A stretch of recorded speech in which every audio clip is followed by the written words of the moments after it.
दिल्ली में सहयोग बहुत ज़ोर से बढ़ रहा है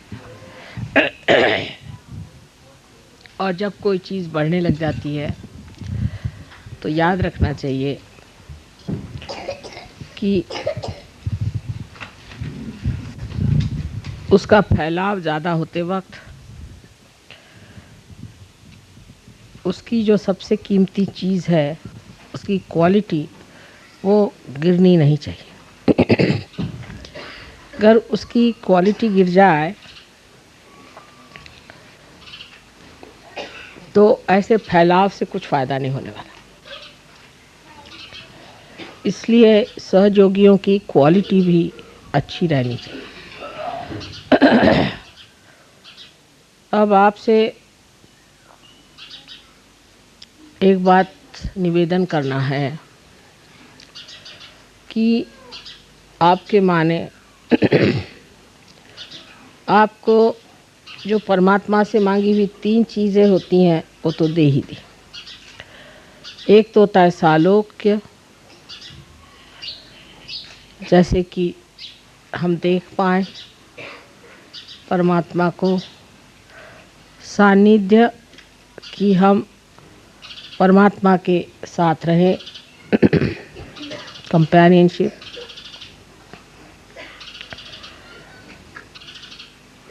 और सामीप्य माने हम परमात्मा के पास रहें। 3 चीज़ तो आपने प्राप्त की और ऐसी बहुत से बातें हो रही हैं जिससे ये भी आप जान सकते हैं कि हम वास्तव में भगवती हैं। अभी एक फ़ोटो आया हुआ है फ्रांस से, इसमें आप देख सकते हैं कि मेरे हृदय के ऊपर इतना बड़ा प्रकाश समुद्र के किनारे खड़े हुए।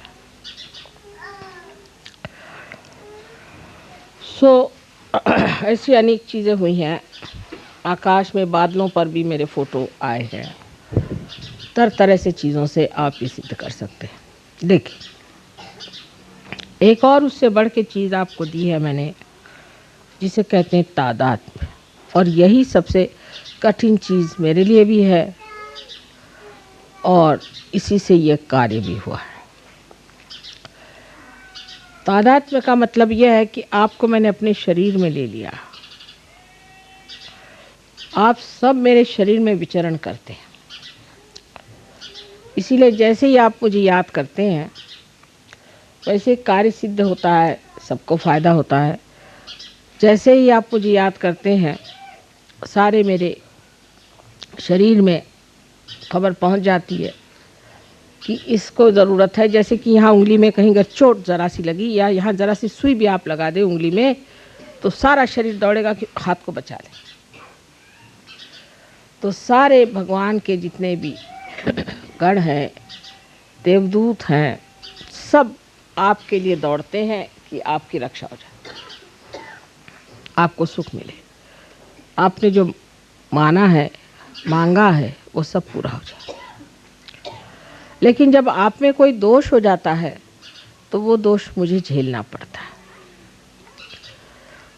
पहले मेरी कभी भी तबीयत ख़राब नहीं होती थी, लेकिन आजकल कुछ ज़रा ख़राब होने लग गई है, क्योंकि सहयोग फैल रहा है और जब फैलता है तो अपने साथ कुछ कचरा भी इकट्ठा कर लेता है।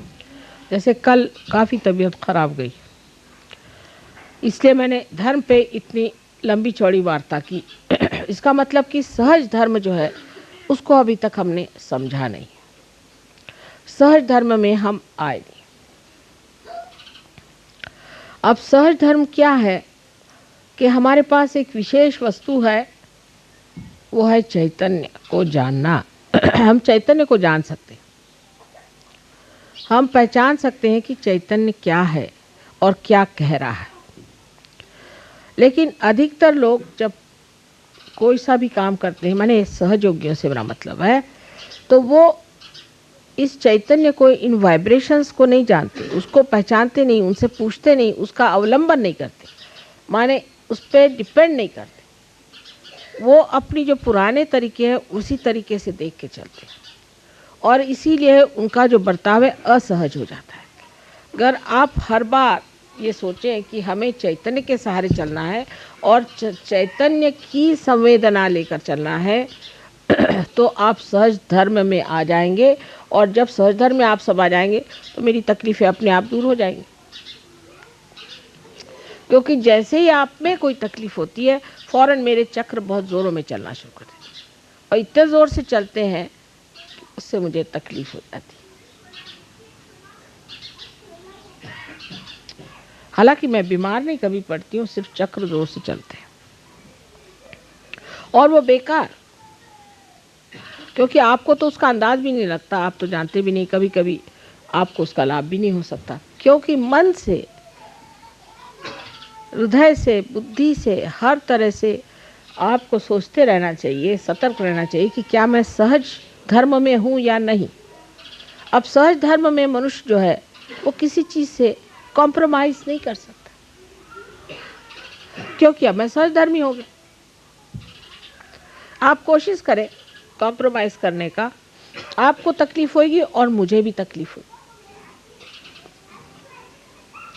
अब हम क्या करें माँ, इसमें तो करना ही पड़ता है कॉम्प्रोमाइज़, तो मुझे को सहना ही पड़ेगा, मैं भी क्या करूं।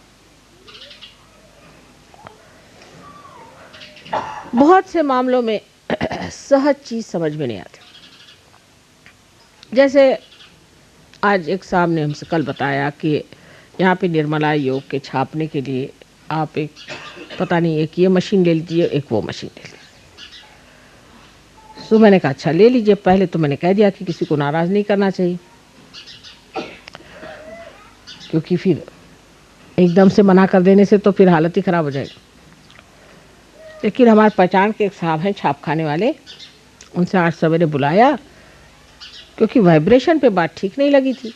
तो मैंने कहा कि एकदम से कह देने से तो ये लोग बुरा मान जाएंगे, तो वाइब्रेशन पे तो हो रहा है कि कुछ देने की ज़रूरत नहीं है, चलो कोई बात नहीं। उनको बुलाया, उनसे बात करी। उन्होंने कहा कि 3 महीने में एक छोटी सी पत्रिका छप रही है, उसके लिए इतना खर्चा करने की क्या ज़रूरत है।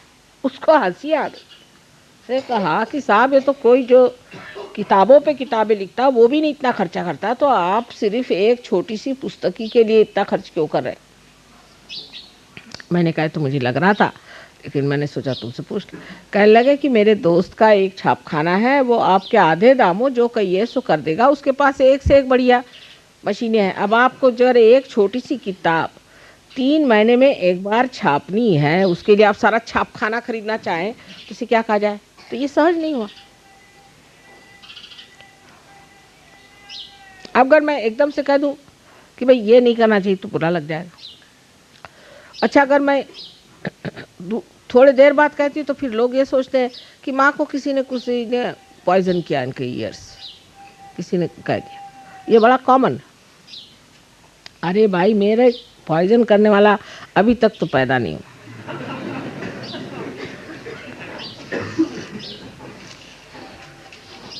कोई मुझको पट्टी नहीं पढ़ा सकता। मैं भोली हूँ, लेकिन ऐसी भोली नहीं कि मुझे कोई पट्टी पढ़ा दे। क्योंकि आप में मुझ में बड़ा अंतर एक है कि मुझ में सहज धर्म के सिवा और कुछ है ही नहीं। मैं सब सहज धर्म पे चलती हूँ। एक साहब, पता नहीं मैंने आपको लास्ट टाइम बताया कि नहीं बताया, कि राहुरी में एक बड़ा भारी पारा भाई का कारस्थान हमारे यहाँ कहते हैं, वो आए और मुझे समझाने लगे कि ये महाशय जिसको आप इतना मानते हैं ये एक राजकारणी आदमी है और ये राजकारण की वजह से यहाँ, और इसको आप बहुत संभल के रहिए और हम आपको समझाने आए। तो मैंने कहा अच्छा और कुछ बात इनके खिलाफ नहीं, ये राजकारणी है माँ, ये आपको पट्टी पढ़ा देगा। मैंने कहा अच्छा मेरे को पट्टी पढ़ा देगा, बस इतना ही जानते हो। कल हाँ। तो कह ले नहीं इसके आप बात मत सुनिएगा कुछ भी, ये बहुत राजकारणी। मैंने कहा अच्छा मैं बताऊँ अब कि ये आदमी की जो बीबी है उसकी बीबी नहीं है, वो किसी ब्राह्मण की बीबी है। ये उसको भगा के लाया है, क्योंकि इसको ये जो बच्चा हुआ है ये बच्चा इसका भी नहीं है, ये उस ब्राह्मण का बच्चा है और ये उसको भगा के लाया है और इस अपने घर में रखा हुआ। और उनको 2500 चीज़ें उसके बारे में बता दी, तो वो सबका मुंह जो ऐसा था वो ऐसा हो।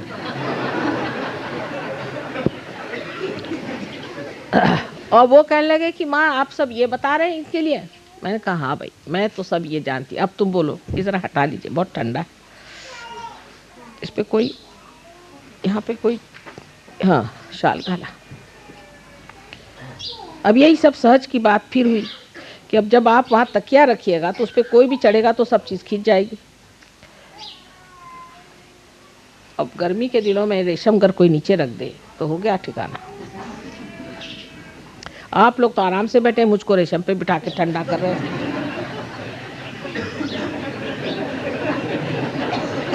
अपने तो आराम से बैठे हो और मेरे लिए यार रेशम बिछा दिया। रंजन अब ठीक है, आप मजाक कर रहे हैं। मैं नहीं, मुझे I have no problem like that, but I am just joking. नहीं आप ठीक। अब ये सहज की बात हुई, सहज की बात। और जब सहज से कोई काम करता है तो वो इतना सुगठित और इतना सुंदर होता है कि मैं फौरन समझ जाती किसने किया ये काम।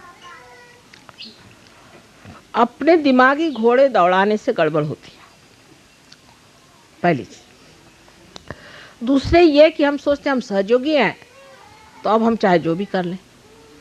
नहीं, ऐसी बात नहीं। आप जो भी चाहे नहीं कर सकते।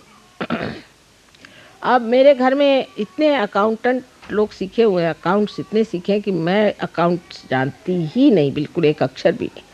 और मेरे घर में इतने वकील हैं कि मैं बिल्कुल नहीं जानती कि ह्यूमन लॉस क्या होते हैं, कभी भी नहीं। लेकिन एक परसों गगन एक लेके आए थे तो मैंने उनको बता दिया कि देखो यहाँ तुमने गलती कर दी। कल माँ ये लिखना भूल गया मेरे बच्ची के बाद। वो खुद हैरान हो गए। सो कैसे जाना? अब फिर आप कहेंगे माँ आपने कैसे जाना, अब आप अकाउंट्स नहीं जानते। वाइब्रेशंस। फौरन मेरी नज़र वहाँ चली गई, वाइब्रेशन गलत आ रहे थे। क्योंकि जो सहज में रहता है उसको सारा इंफॉर्मेशन एक बड़ी भारी ऑर्गेनाइजेशन है उससे आते रहता है। ये गलत है, ये सही, ये ठीक, ये बुरा, ये अच्छा, ये ऐसा।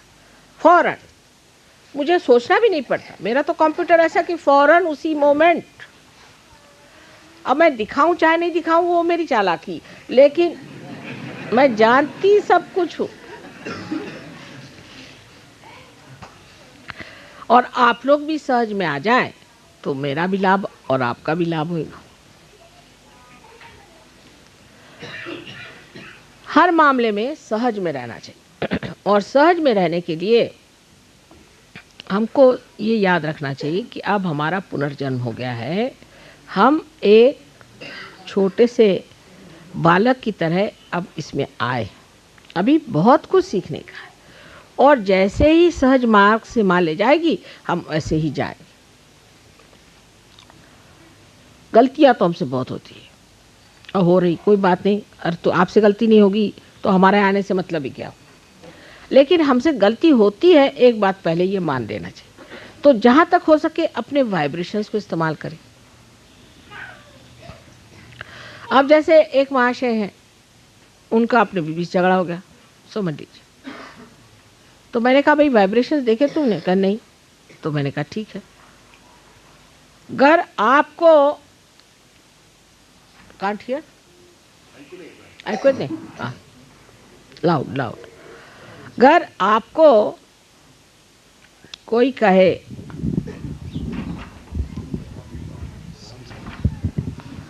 Volume is at the maximum, is it? I shout now. हाँ,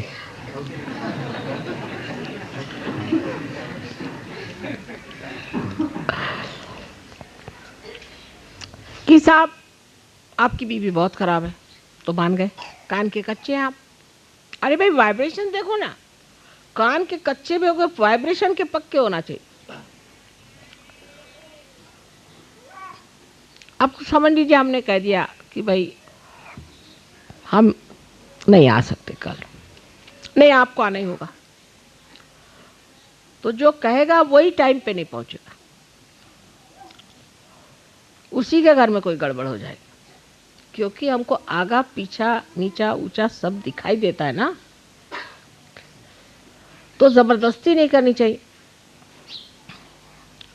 अब जैसे कल हमने किसी को भी अपने घर में नहीं बुलाया था, हमने कहा आप आ जाना, लेकिन ये नहीं कहा था कि मैं आपसे मिलूंगी, किसी से भी नहीं कहा था। एक सिर्फ लड़की से कहा था, बाकी किसी से नहीं कहा था कि मैं आपसे मिलूंगी। मैंने कहा आ जाना। मेरे बोलने में बड़ी गड़बड़ हो सकती है। मैंने कहा था आप आ जाना, इसका मतलब बिल्कुल भी नहीं कि मैं वहाँ आऊँगी या आपसे मिलूँगी या आपसे गले मिलूँगी फिर आपसे बैठ के बातें करूँगी। आप फुर्सत किसको भाई। आ जाने का मतलब है कि आप आइए और ध्यान करिए वहाँ बैठ कर।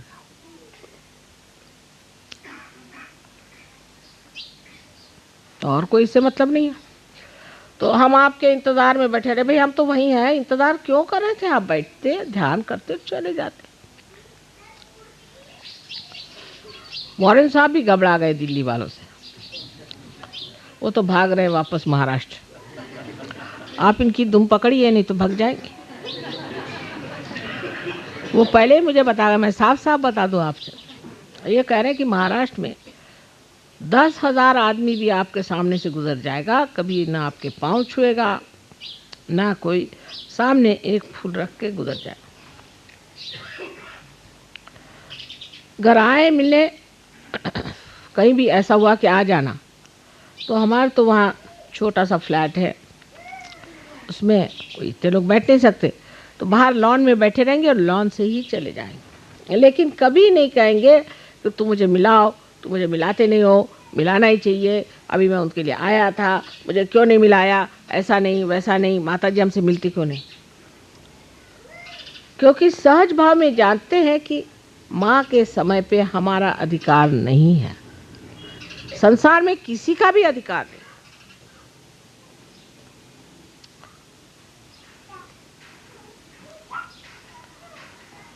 ये बात सही है।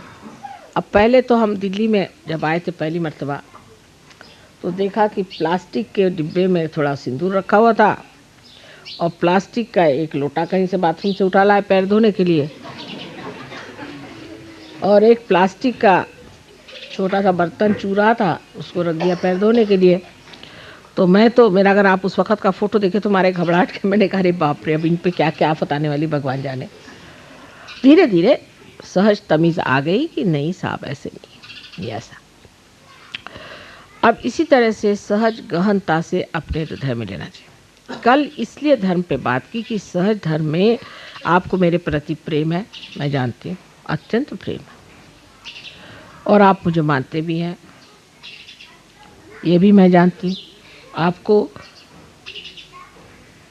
मन करता है कि सब कुछ जो है माँ को दे दें, ये भी मैं जानती हूँ, सब मैं जानती हूँ कि आप मुझसे बहुत प्यार करते हैं। लेकिन ये भक्ति को आचरण में लाना चाहिए, और आचरण माँ को क्या है, कुछ माँ को दो चाहे नहीं दो, उसका फर्क नहीं पड़ने वाला। हम कितने सहयोगी होते हैं, हम में कितना सहज धर्म पनपता है, हम कितने सहज वृत्ति से रहते हैं, वो देखना चाहिए। सहज बुद्धि में पहले निरपेक्षता आनी चाहिए। निरपेक्षता माने ये कि साहब मेरा घर, मेरी बीवी, मेरे बच्चे, मेरा आश्रम या मेरा सेंटर। माँ कभी मेरे भी सेंटर में आई है, पहले तो घर पे आई है, ये बहुत ज़्यादा होता था। अब बताइए सबके मैं घर पे जाती रही तो मेरा क्या बच जाएगा। अच्छा घर पे नहीं तो सेंटर पे आई, अब सेंटर पे भी जाना कोई आसान नहीं। अच्छा सेंटर पे नहीं तो कम से कम वहाँ नुक्कड़ पे आ जाइए। क्यों भाई? क्योंकि लोग देख लें कि मतलब ये कि सब जान लें कि मैं जो हूँ, मैंने बुलाया तो माता जी नुक्कड़ पे आ गई। ये इसकी सूक्ष्म बात है। इसमें सूक्ष्म बात ये कि मैंने माँ से कहा और माँ आ गई, तो माँ मुझे मानती है, तो आप भी सब मुझको मानो। ये इसकी सूक्ष्म बात है।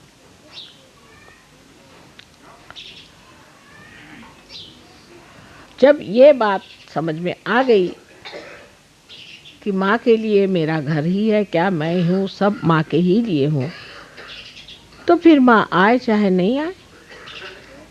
कोई अपने घर में किसी को बुलाता है क्या कि भाई मैं अपने को मेरे घर में बुला रही हूँ?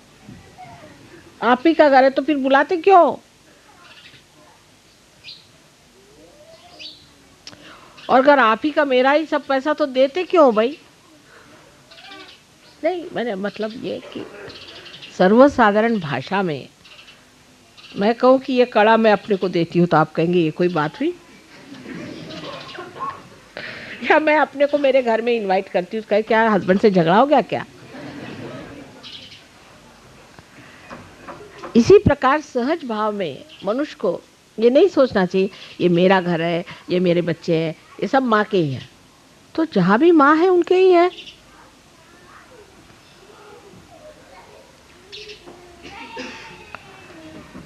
और फिर मैं चक्कर में डाल देती हूँ, ये भी बड़ी मुश्किल। और फिर कहते हैं माँ कैसे हो गया पता नहीं, हम तो बड़े प्यार से गए थे। भाई ठीक है, लेकिन आचरण में समझ आनी चाहिए कि निरपेक्षता पहले सहयोग में पहली चीज है निरपेक्षता। किसी भी चीज का चिपकाव छूटते जा रहा है। अगर किसी को लगे हाँ भाई मेरी बीवी जो है, मेरी बीवी का ये ठीक होना चाहिए, एकदम उसको काटे, अपनी ओर सतर्क होना चाहिए। मैं लग सोचता हूँ कि ये मेरा बेटा, इसको माँ के पास जाना चाहिए, पहले उसको काटे, आपका बेटा एकदम ठीक हो जाएगा। निरपेक्षता इलाज है हर इस चीज का, आपको आश्चर्य होगा।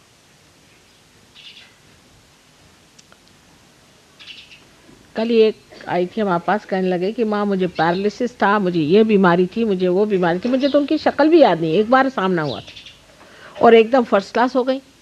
कल बस मैं फोटो लेकर के बैठा करती थी और उसी पे श्रद्धा से हो गया। होता क्या है कि जब आप फोटो को लेकर उस पर मेहनत करते हैं तो आपको अपनी श्रद्धा बढ़ानी पड़ती है, क्योंकि मैं तो सामने नहीं, उसके प्रति श्रद्धा बढ़ानी पड़ती, आप में गहराई आनी पड़ती। जब वो आपके अंदर गहराई आती तभी ना तो काम होता है। इसलिए जो लोग फोटो पर पार हुए हैं वह कहीं अधिक कभी कभी होते हैं बनिस्बत जो मेरे सामने हुए। बड़े आश्चर्य की बात। या अगर समझ लीजिए मोदी साहब ने किसी को पार किया तो कभी कभी मैं देखती हूँ कि वो बहुत मेरी सेवा करते हैं बनिस्बत जिनको मैंने डायरेक्टली किया है, क्योंकि इन्होंने पहले पट्टी पढ़ा दी कि ये माँ है, तुम समझ के रहना, ये महामाया है, इनके चक्कर में नहीं आना, बहुत कायदे से चलना इनके साथ, वो समझा देते। लेकिन अगर डायरेक्टली किसी को मैंने रियलाइजेशन दिया तो खोपड़ी पे बैठ जाता। फिर तो मैं आया था, मैं खास करके आपसे मिलने आया। भाई किसने कहा था खासदार आप हैं, आप आए क्यों? तो जो ये मैं पना है ये कम होना चाहिए, मैं मेरा सब खत्म होना चाहिए। जैसे कबीरदास जी ने बहुत सुंदर कहा है कि जब बकरी रास्ते में घूमती है जिंदा तो कहती है मैं। ये सब जो हम लोग बोलते हैं उनके वजह मतलब था कि जो हम मैं करते हैं वो सब बकरी हैं, मैं। लेकिन जब उसका बकरीपना मर जाता है, जब बकरी मर जाती है और उसकी जब आंतें खींच करके और धुन के जब उसको रास्ते में बजाते चलते हैं तो वो कहती है तू ही तू ही तू ही। क्या कमाल की कल्पना बनाई। जुलाहे थे तो उनको अपनी जो चीजें थी उसमें कैसे परमात्मा दिखाई देती कि वो कहती तू ही तू ही तू ही। हम लोगों के दिमाग में बात नहीं आएगी। तो जैसे ही आप निरपेक्ष होंगे तो हर चीज में उसी को देखेंगे, आप उसी को जानेंगे, उसी को समझेंगे। और आश्चर्य होगा कि हर जगह से किस तरह से ये बनते जा रहा है, ये मामला कैसे बनते जा रहा है। जैसे अभी एक लड़की ने मेरे लिए फूल अरेंज करे जमीन पर, कहती माँ देखो मैंने तो गणेश जी बना दिए, मैं तो ऐसे ही बनाए थे, गणेश जी कैसे बने? वो तुम्हारा हृदय तुम्हारे हाथ को वैसे ही ले गया जो गणेश बना दे, जो मुझे बहुत प्रिय चीज है वही बना के रख दिया। सबसे अत्यंत प्रिय जो चीज है उसको उन्होंने बना दिया, क्योंकि हृदय समर्पित होने से अपने आप ही वो गणेश बन गया। और देखते साथ आंखों में आंसू मड़ाए मेरे श्री गणेश को कैसे बना दिया। तो श्री गणेश का एक उदाहरण हमारे सामने रखना चाहिए कि जैसी उनकी भक्ति वैसी उनका आचरण। श्री गणेश के धर्म में उतरना चाहिए। उनके लिए तू ही तू ही तू ही, किसी और कुछ नहीं कभी।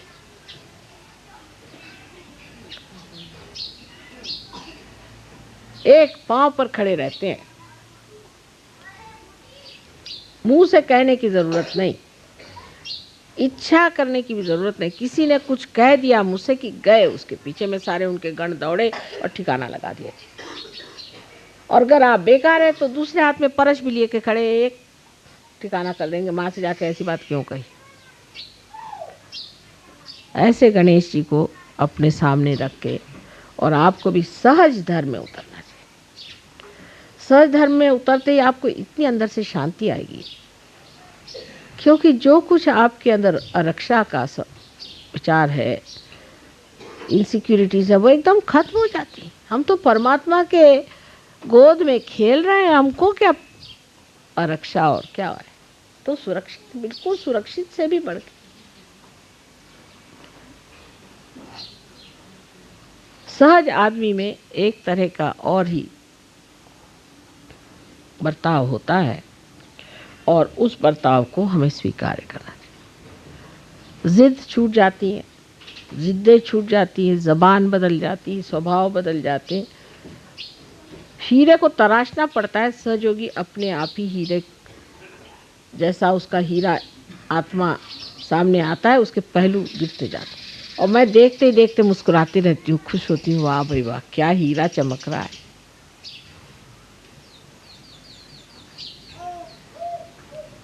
अपने प्रति सतर्क होना चाहिए और सहज भाव में और सहज धर्म में रहना चाहिए। मैं तो सहज धर्मी हूँ। एक साहब कह ले, माँ तो मैं तो सहज धर्मी हूँ। अच्छा, क्या करते हैं आप? बस मैं आपकी पूजा करता हूँ, रोज फूल चढ़ाता हूँ, ये करता हूँ। बाद में पता हुआ पुलिस ने पकड़ लिया उनको। मैं कहा वाह भाई वाह, क्या सहज धर्मी आप। फिर खबर आई, माँ से खबर करो, मैं पुलिस में पकड़ा गया। तो क्या किया तुमने? सारे असहज काम करके रखे, एक नहीं दो नहीं। उसको मैं कहाँ बचाने जाऊंगी, और क्यों बचाया जाए। इसी तरह सहजयोगी समझते हैं कि वो सहजयोगी हैं, लेकिन योग दो चीज का होना चाहिए, भक्ति और कर्म का। जब तक भक्ति और कर्म का योग नहीं आता है, तब तक सहज धर्म ही नहीं आपके अंदर बैठे। और सहज धर्म को बिठाने के बाद ही आप गुरु तत्व पे जमेंगे। जो स्वयं ही ठीक नहीं, वो दूसरों को क्या लिख सकते। पैसे के मामले में खासकर मैं देखती हूँ कि कुछ अजीब सा हाल है दिल्ली वालों का। पैसे को चिपकना ही नहीं चाहिए, तो पैसा आपके चरणों में छुए। मैं आपसे पहली आपको इसकी मैं बता दूं किल्ली। अब मुझे पैसा नहीं समझता, सच्ची बताती हूँ, आप विश्वास करें। अगर मुझे बैंक जाना होता है तो मैं किसी को ले जाती हूँ, वारन को या किसी को, राजेश को, किसी को, भाई तू सही करने, मैं करूँगी। मेरे को अभी तक चेक लिखना नहीं आता, सच्ची बात है, पूछ लीजिए बैठे। मेरे को अभी तक चेक लिखना नहीं आता है। बैंक में पता नहीं क्यों जाती हूँ मैं, लेकिन क्योंकि उसमें निरपेक्षता है। और कौन कहाँ हिसाब करता है। अभी मोदी साहब ने बताया कि माँ पता नहीं कहाँ से 13-14 हज़ार रुपए का हिसाब ही नहीं लगता, ज़्यादा हो गए। मैंने कहा रखे रहो, भगवान के दिए हुए छोड़ो।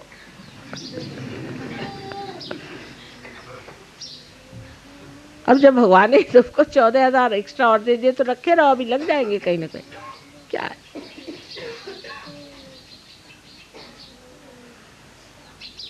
इस तरह की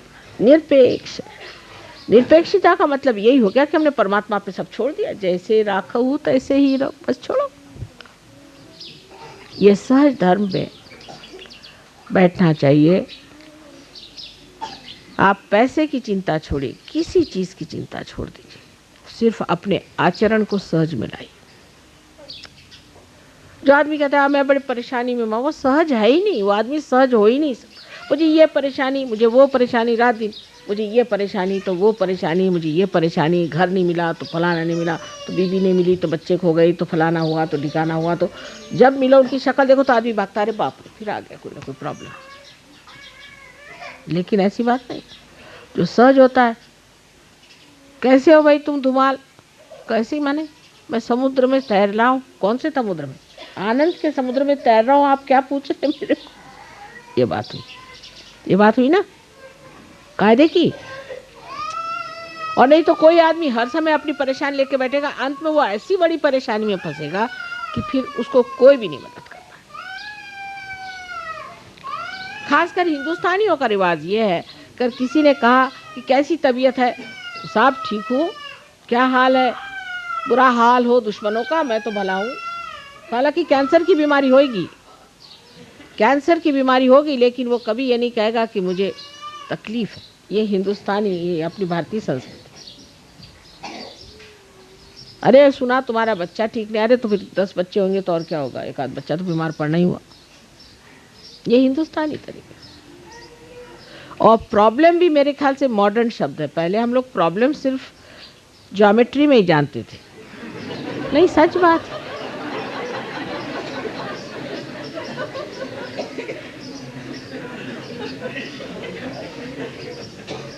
अब तो मुझे ये प्रॉब्लम है, मुझे वो प्रॉब्लम, कॉमन बात है। पहले वाकई आपको, हम तो बुढ़े आदमी हैं, हमारे ज़माने में कोई ऐसे प्रॉब्लम शब्द यूज़ ही नहीं करता था कि मुझे ये प्रॉब्लम है। प्रॉब्लम शब्द सिर्फ ज्योमेट्री में ही हम इस्तेमाल करते थे। और जब मराठी में हमने सीखी ज्योमेट्री, जब सब सिद्ध हो जाए तो फिर इति सिद्धम, सिद्ध हो गए, दैट प्रॉब्लम इज सॉल्व्ड। नहीं तो फेल कर देते थे लोग। अब जिसको देखो उसी को प्रॉब्लम। सहज योगी को कभी भी प्रॉब्लम हो ही नहीं सकता, क्योंकि प्रॉब्लम देना वाला ही को प्रॉब्लम सॉल्व करना है। तो आपको कैसे प्रॉब्लम होगा? ये शब्द सहयोग से निकल जाना चाहिए, प्रॉब्लम। इसको बिल्कुल आप छुट्टी दीजिए। ये अंग्रेज दे गए हैं हमारे सर पे मेरे ख्याल से, पर वो भी कभी पहले नहीं कहते थे प्रॉब्लम। मैंने कभी, हमारे ज़माने के अंग्रेज कभी नहीं कहते थे मुझे कोई प्रॉब्लम है। और फिर उस पर सहज ये कभी नहीं कि माँ को आकर के दूसरों के प्रॉब्लम बताना। ये तो और भी गई बीती चीज।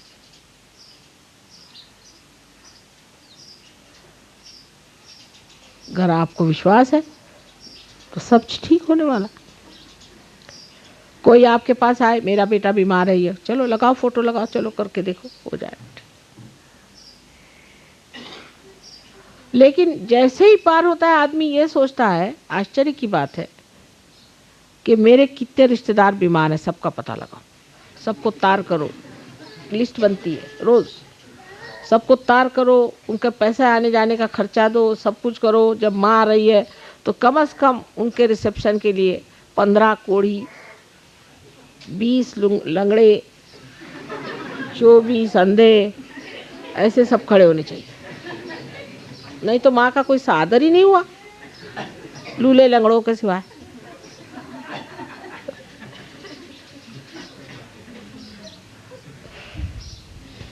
फिर पूछना पड़ता है कि आप में कोई भी धड़धाकट, एक आदमी पूरा है या नहीं, कि सब ऐसे ही गायब।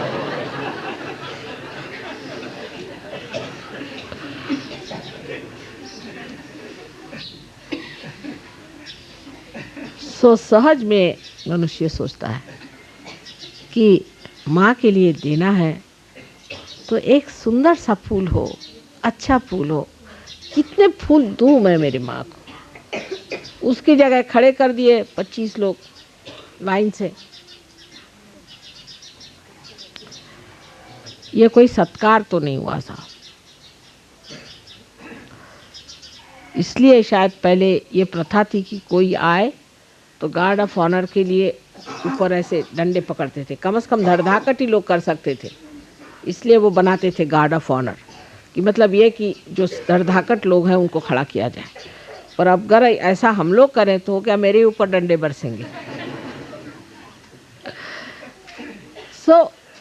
सहज की जो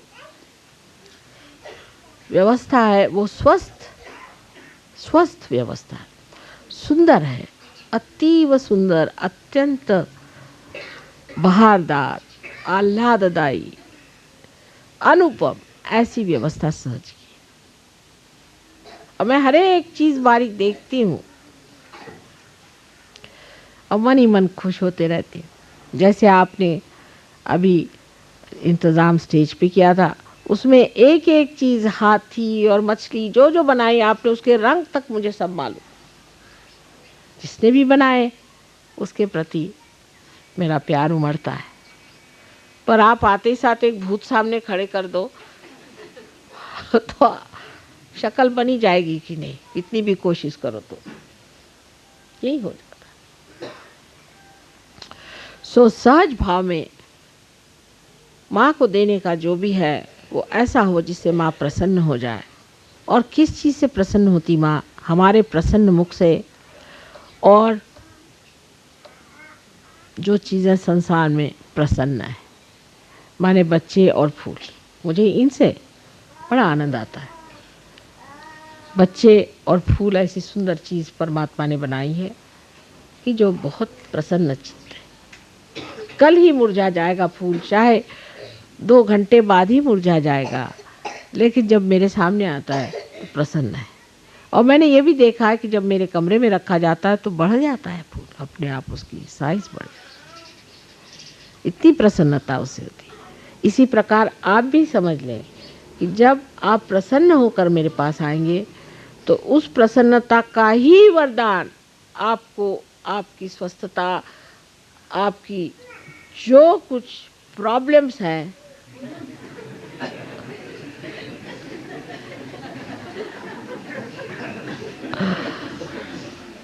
उसका सुलझाना उसी से बनेगा जिस प्रसन्नता से आप मेरे सामने आएंगे। रोने से कभी नहीं काम बनने वाला। बर्दाश्त करके कि मैं प्रसन्न हूँ, अगर आप सामने खड़े हों तो वाकई जैसे आप मेरे सामने ऐसे आए हैं वैसे ही हो जाएंगे।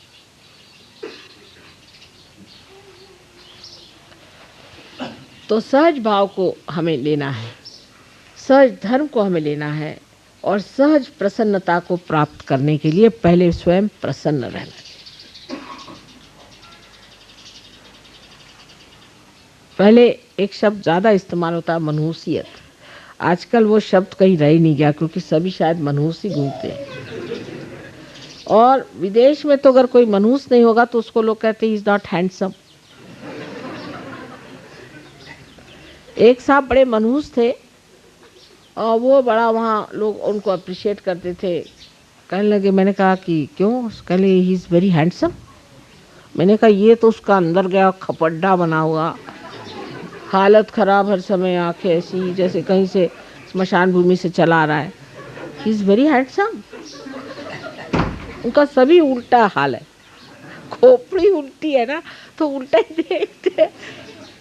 किसी तरह से मेरे समझ में नहीं पहले आता था, अब समझ में आ रहा है कि इनको ये हैंडसम क्यों लगता है।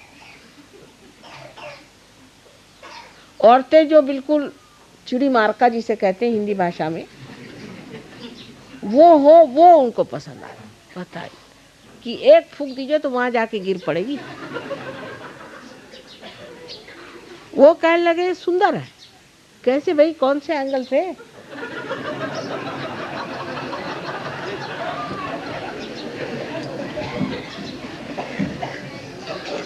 एक वहाँ साहब है, पंजाबी है। पंजाबी लोग ऐसे तो नहीं, इतना तो नहीं खराब हाल है, क्यों? उन्होंने एक औरत से शादी की, मैंने पहली बीवी छोड़ी। तो जब पहली बीवी को देखा तो बड़ी हैरानी है कि ये खुसट औरत, जिसको खुसट हमारे यहाँ कहते हैं, इससे शादी कर ली। इतनी देवी जैसी ये स्वरूप इसकी बीवी है, इसको क्यों छोड़ दिया? तो वो मुझसे कहते हैं कि she is much better looking than my wife. तो हमारे दामाद साहब कहते हैं कि इनका जरा चश्मा बदल दीजिए।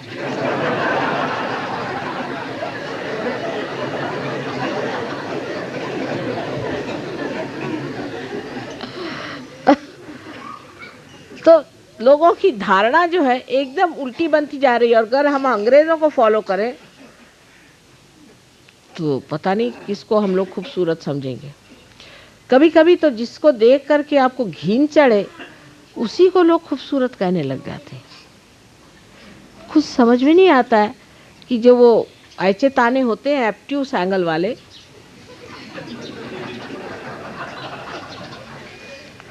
वो ऐसा उल्टा सीधा कैसे देख रहा है। सहज में आदमी एकदम ऐसा देखता है कि आर पार, आर पार। अंदर की खूबसूरती को जो पहचान सके वही सहज योगी है, न कि बाह्य के। बाह्य को क्या, आजकल थोड़ा सा पैसा दीजिए, आप चाहे तो अपने सर पे एक डालडे का टिन रख के ऊपर से बाल बांध दीजिए, हो गए आप फैशनेबल मॉडर्न। उसको कहते हैं बूफॉ की क्या कहते हैं, आजकल डालडे का टिन चला गया, जरा आउट ऑफ फैशन है। या कुछ इस तरह के तमाशे करिए तो बड़े खूबसूरत हो गए। क्या अजीब अजीब बातें, और क्या अपने बारे में या दूसरों के बारे में हमारे क्या विचार हैं समझ ही भी नहीं आता। अंदर की खूबसूरती जिस इंसान में हो, उसको जो पहचानने वाला होगा वही सहयोगी है, क्योंकि वो स्वयं अंदर से खूबसूरत है। जिसके अंदर खूबसूरती होती वही ऐसे आदमी की खूबसूरती पहचानता है। फिर ज़रूरी नहीं कि वो आदमी मोटरों में घूमे, चाहे वो बैलगाड़ी पे ही चल रहा हो, चाहे वो पैदल ही चल रहा हो, उसके पैर ही सारे फट गए हों, तो भी मन चाहता है कि तेल लेकर के इसके पैर को थोड़ी मालिश कर दे, जिससे तकलीफ़ कम हो जाए। ऐसा पैर, ऐसा प्यार उस पैर के प्रति हो जाता है जिसके लिए एक बड़ा सुंदर सा हृदय काम करता है। इस हृदय की पहचान जब तक आपके अंदर नहीं आएगी, तब आप सहज धर्म में नहीं आए। उसमें किसी तरह की लालसा या किसी तरह की ग्रीड या लस्ट जैसे कहते, ये नहीं है। सिर्फ उस आदमी की सुंदरता अपने सुंदरता के एक निखार सा लगता है, और मनुष्य देखते ही बनता है, सोचते ही बनता है, वाह रे वाह क्या इंसान है। ये सहज।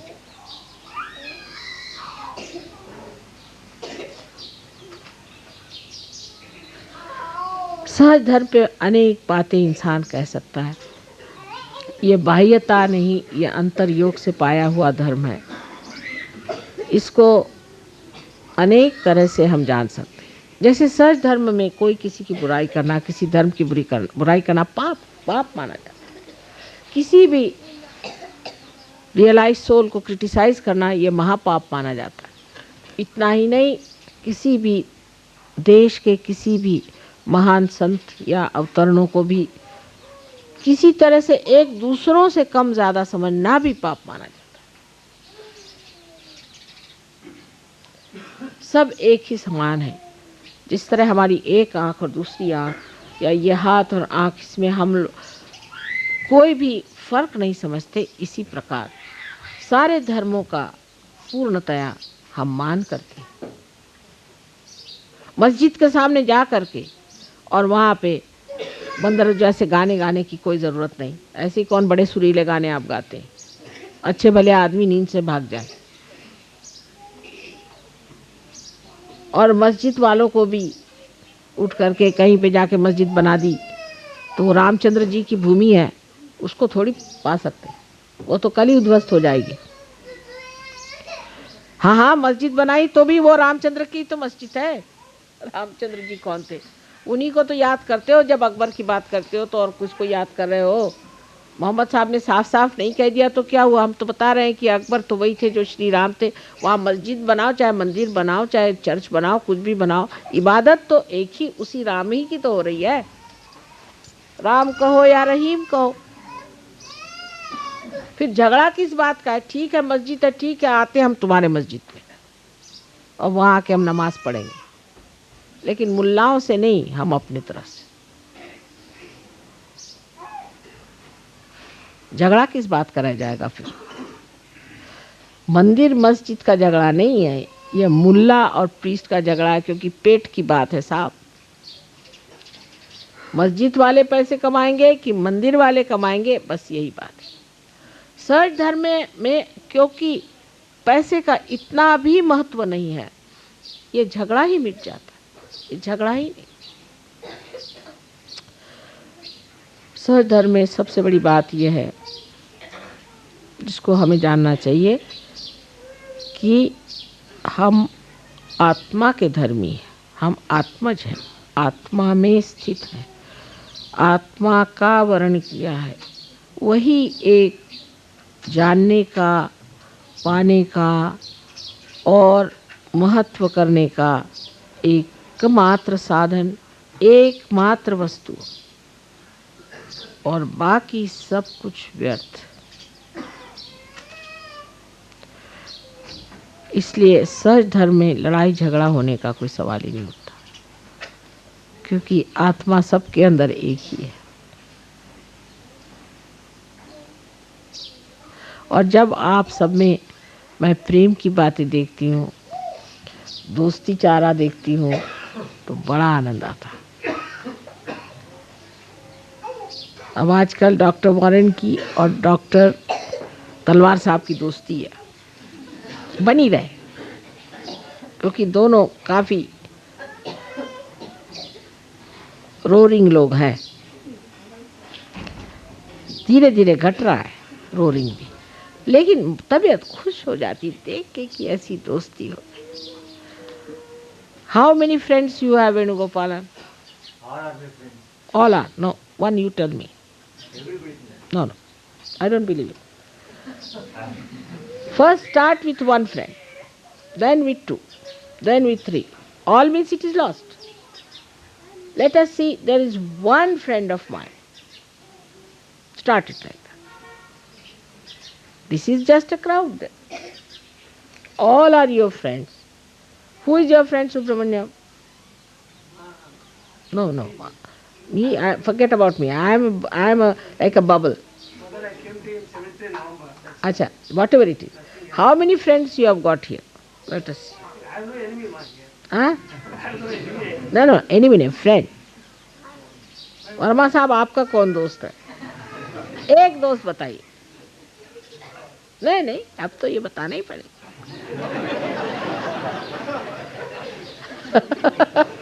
सभी से ये तो कोई मतलब नहीं। I don't think so there.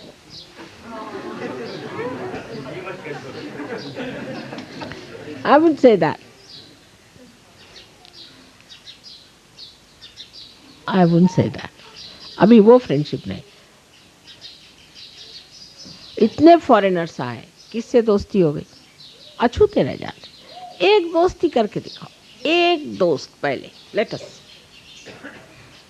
लेकिन एक बात मैं कहूंगी कि फॉरेनर्स में आपस में बड़ी दोस्ती है। What is the criteria? Let us see. The criteria of the friend is this, that even I am challenged, in the sense I try to test you. Suppose I'll tell you something against, say, your friend Yogi Mahajan, and if you support that, then you are not his friend. All right? And that's what I find. But supposing I tell something to Warren or to doctor, they will support each other, thick and thin. That sort of a friendship. I just test you, and I like people who support the Sahaja Yogis, who come and forward and say, Mother, please forgive him. He did some mistake, I know, but please forgive him. I feel very happy.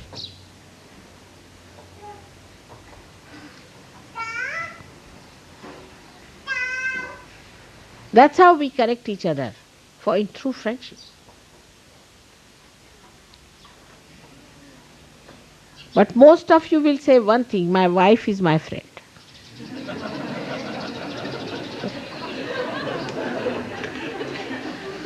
Or my husband is my friend. But there also I would like to say I am not very sure.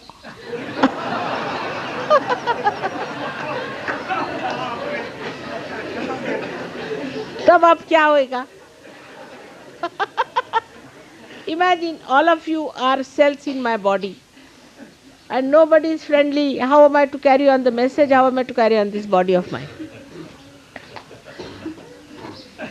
So in Sahaj Dharma, we are collective beings and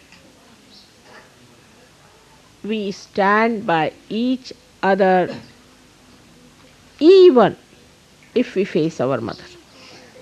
That's friendship.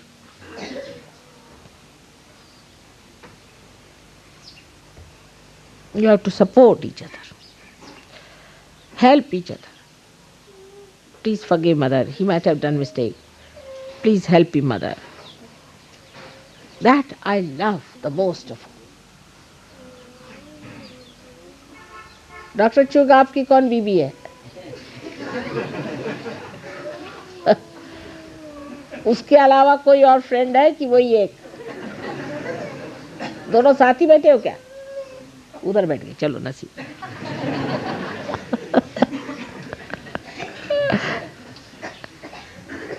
तो अब एक एक दोस्त कम से कम जोड़ लो अपने यहाँ।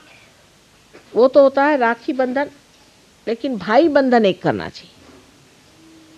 एक भाई बंधन कर लीजिए, उसमें क्या हर्ज है? राखी बंधन तो होता है, एक भाई बंधन कर लीजिए। Venugopal, you find out your friend and now we'll have a bhai bandhan. Yogi Mahajan, you too. Rakhi bandhan is all right, that is for the safe married life, but what about bhai bandhan? So today we decide in Sahaj Yoga we all will have a bhai bandhan to begin with. Then how many bhais you will have, that's not the point. First you have one bhai, start with one. I mean, you don't have 11 children altogether, isn't it? So you can have one brother, then another brother. I can't have all the brothers together. So if that has to happen, you must have one friend to begin, then a second friend, then a third friend. All right? चलिए, तो आज सहज धर्म में हमने ये सीखा कि भाईचारा जो है ये एक आदमी से शुरू करके सब तक पहुंचना चाहिए। और जैसे जैसे आप ऊंचे उठते जाइएगा, आप देख लीजिएगा जितने ऊंचे उठे लोग हैं इनमें बड़ा भाईचारा है आपस में। चाहे ग्रेगोर अभी जिनीवा में बैठे हैं और वॉरेन यहाँ बैठे हैं और जेम्स बैठे हुए हैं ऑस्ट्रेलिया में, सब आपस में एक दूसरे के लिए जान दे देंगे। ये बात सही। भाईचारा इन लोगों ने ज़्यादा पाया हमसे, क्योंकि इन्होंने जाना नहीं था। इसी वक्त हमारे भाई भी आ गए, देखिए। या इसको जानना है कि एक हमारा पक्का दोस्त होना चाहिए, सहयोगी। या बरं आता पूजेला बसूया, त्यांचीच वाट बघत होते पाणी द्या। बिफोर वी स्टार्ट द पूजा, बनाई क्या भैया लिस्ट तुमने? कुछ बन गई?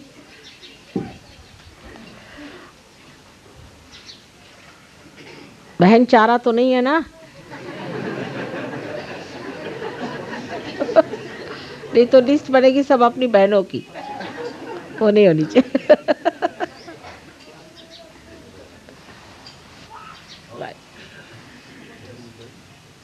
अब मेरी भी तबीयत ठीक हो गई, क्योंकि आप लोग प्रसन्न हो गए तो मैं भी प्रसन्न हो गई।